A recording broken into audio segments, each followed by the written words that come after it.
Before we get started, thank you for being here. Whether you've been riding with Old School Sundays from the beginning or you're just now finding the channel, this space exists because you care about football history, power, and the stories that don't always get told honestly. And we don't take that lightly. This year's NFL head coaching hiring cycle presented itself with a rare opportunity: 10 head coaching openings, 10 chances to reset, to rethink, to evolve.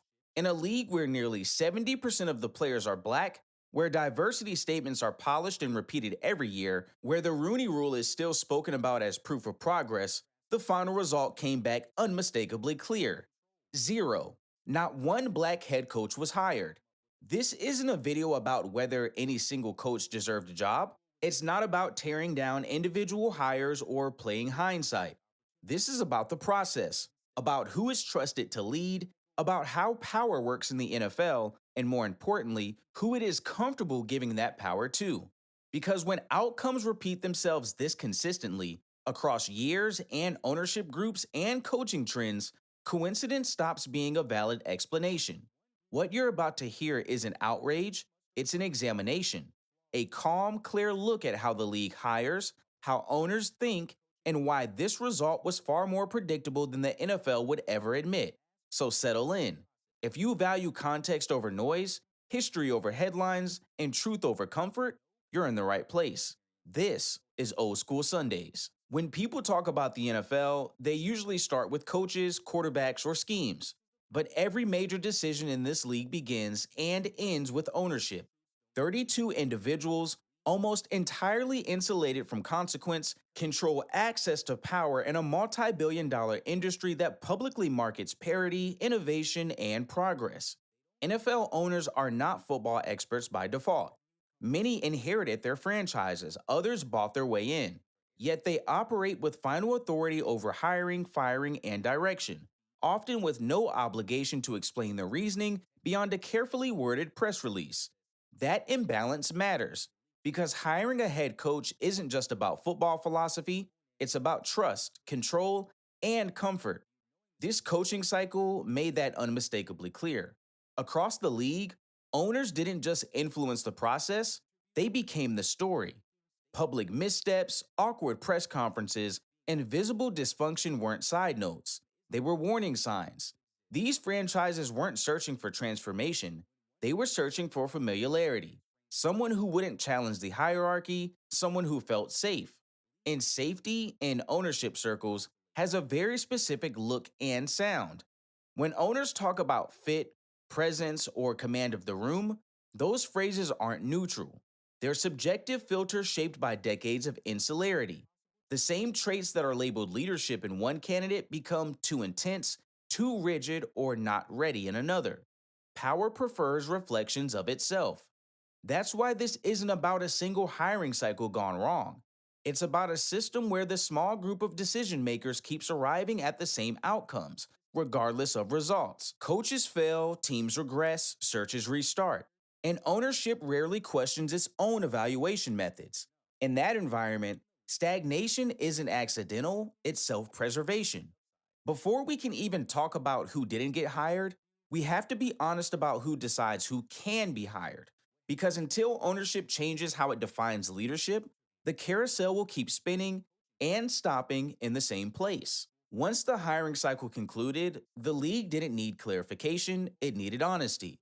10 teams went searching for a head coach, different markets, different rosters, different competitive timeliness. Some were rebuilding. Others believed they were one hire away from contention. On the surface, the circumstances varied widely, but the result did not. Every final decision pointed in the same direction. This is where the NFL's preferred defense, context, falls apart. Because context only works when outcomes diverge. When results converge this completely, the conversation shifts from individual judgment to collective behavior. What we're seeing isn't a string of unrelated decisions, it's a shared worldview revealing itself. The league often emphasizes how difficult these choices are. Owners talk about exhaustive searches, countless interviews, and detailed evaluations. And to be fair, many of these candidates were qualified. That's not the argument. The issue is what didn't survive those final stages of selection and what always seems to. Despite public commitments to diversity, despite repeated acknowledgement that leadership should reflect the league itself, authority continues to be distributed along remarkably narrow lines. When franchises are asked to entrust someone with control, culture, and long term vision, they overwhelmingly gravitate toward the same profiles, the same backgrounds, the same comfort zones. Robert Saleh's hiring stands apart not as a breakthrough, but as a reminder of how rare deviation has become. One outlier does not redefine a system.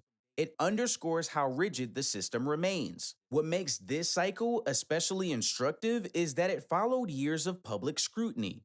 Owners know these numbers are tracked, they know the optics matter, and yet, when decision time arrived, awareness did nothing to alter behavior. That's the uncomfortable truth here. The league didn't fail to notice the problem, it chose not to address it. And that choice tells us far more than any statement ever could. At the heart of every coaching search is an unspoken question owners rarely admit they're asking. Who do I trust to run my organization when I'm not in the room? That question has far less to do with playbooks than it does perception. NFL owners like to frame their decisions in the language of leadership. They talk about presence, about command, about someone who can own the room and represent the franchise. These terms sound neutral, even professional. In practice, they are deeply subjective, shaped by background, comfort, and long held assumptions about authority. This is where race becomes unavoidable. Black coaches are often evaluated through a different lens. Traits that are praised in some candidates, toughness, intensity, direct communication, are reframed as liabilities in others. The same behavior becomes too rigid, too abrasive, or not collaborative enough. Leadership style isn't judged consistently, it's judged relationally, based on how familiar it feels to the people who are doing the hiring. Ownership groups are overwhelmingly white, wealthy, and insulated. Many have spent their lives in environments where leadership looks a certain way and sounds a certain way. When they imagine the face of their franchise, they are not starting from a blank slate. They are defaulting to what reassures them, what doesn't challenge their sense of control. This discomfort isn't about competence, it's about power. A head coach is one figure in the building who can rival ownership and influence over players, staff, and culture. For some owners, the idea of a black man occupying that role introduces tension they aren't prepared to confront, even if they would never articulate it that way. That's why these patterns persist across decades, trends, and rule changes. The league evolves schematically, it modernizes offensively, but its mental model of leadership moves far slowly. Until ownership interrogates its own assumptions, not publicly but internally, the hiring process will continue to reward familiarity over fairness. And the same candidates will keep being labeled safe while others are quietly deemed something else entirely. By the time head coaching interviews begin, most of the real decisions have already been made. Not in conference rooms, but years earlier through access, visibility, and positioning. This is where the NFL hiring process becomes less about evaluation and more about filtration. Over the last decade, the league has fundamentally changed where it looks for head coaches. The rise of young, offensive minded hire didn't just introduce a new preference, it created a gate. Offensive coordinator became the premier launch point for leadership, while other paths quietly lost value. If you weren't calling plays on Sunday, your resume carried less weight on Monday. That shift matters because opportunity inside that pipeline has never been evenly distributed. Black coaches are heavily represented on the defensive side of the ball, a trend shaped by decades of positional steering and assumptions about expertise. Meanwhile, the league's most prized developmental roles, quarterback coaches, passing game coordinator, offensive architect, remain disproportionately closed off. The result is predictable. When owners go shopping for the next innovator, the candidate pool already looks the way they expect it to. This isn't about who's qualified, it's about who's seen. The data reinforces it. Recent hiring cycles show that coordinators under 40 years old, the group owners now treat as premium assets, are overwhelmingly white, particularly on offense. That imbalance isn't accidental. It reflects who franchises invest in early, who they groom publicly, and who they place in roles that signal readiness. What makes this especially damaging is that it eliminates the traditional path black coaches historically relied on. The experienced middle tier, coordinators in their late 40s and 50s, once served as a bridge to head coaching jobs. As the league chased youth and novelty, that bridge collapsed. Experience became a drawback instead of a credential. So when the league insisted can't find candidates, it's telling on itself. The system is functioning exactly as designed. The funnel narrows long before the final interview, and by the time owners sit down to choose, diversity has already been filtered out. This is how outcomes repeat without coordination. No conspiracy required, just a pipeline that quietly decides who belongs at the top and who never gets close enough to be considered. When a system produces the same outcome repeatedly, the natural question is why it doesn't adjust. In the NFL, the answer is simple. The current structure protects the comfort of the people in charge. On paper, the league has mechanisms designed to encourage inclusion. Interviews are tracked, requirements are formalized, public commitments are made. But none of those measures interfere with how owners actually hire. They add process without altering power. And as long as power remains untouched, results remained untouched. Interviews, in this context, function more as insulation than opportunity. They allow teams to demonstrate compliance without expanding access. Candidates are evaluated, conversations are held, and then decisions revert back to the same familiar profiles. The appearance of effort becomes a substitute for meaningful change. There are ways this could look different, not hypothetically, but structurally. Expanding access to offensive coordinator roles would immediately reshape future hiring periods. Rewarding teams for developing and promoting diverse leadership internally would shift incentives. Even formalizing leadership development tracks would reduce the uncertainty owners claim to fear. But here's the part that rarely gets said out loud. Those changes would require owners to surrender a measure of control. They would have to trust systems instead of instincts. They would have to accept leaders who didn't feel familiar on day one. And familiarity, more than success, is what the current hiring process is designed to protect. That's why failure hasn't forced evolution.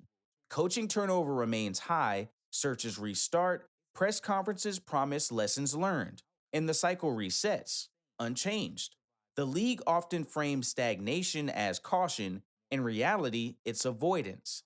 Fixing the pipeline would expose uncomfortable truths about how leadership has been evaluated all along.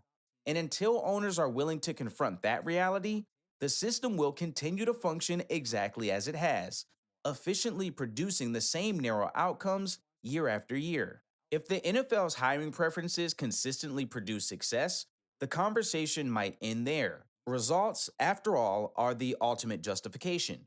But history tells a different story, one that makes the league's resistance to change even harder to defend.